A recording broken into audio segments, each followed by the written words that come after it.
Part 3 हालेपछि त 1 million sure हो। छोरा हजुर 1 किलो आलु लिएर आइज त। आस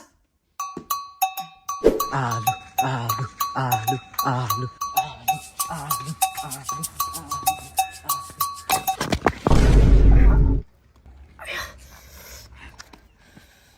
मासु मम्मी 1 किलो मासु। 1 किलो मासु त मैले 1 किलो आलु लिएर आइज भने हैन नि। खै दिनु नि त पैसा म आलु लिएर आउँछु त्यसो भए। होस् छोड दे, आज बरु मासु खाम, भोलि बरु आलु लिएर खाम ल।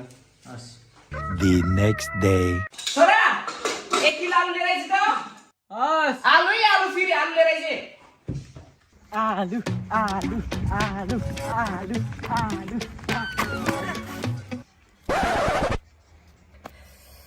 मासु मासु मासु अंकल 1 किलो मासु दिनु न।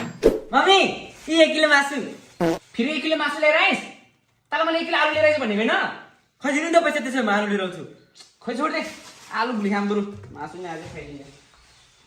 ए छोरा जा त 1 किलो आलु लिएर आइज। हस् आज त म यसको पछि जान्छु, जहिले किन यसले मासु लिएर आउँदो रहेछ। आलु आलु आलु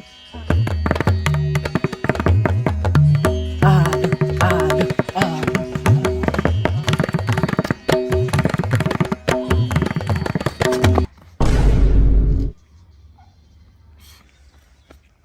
मासु मासु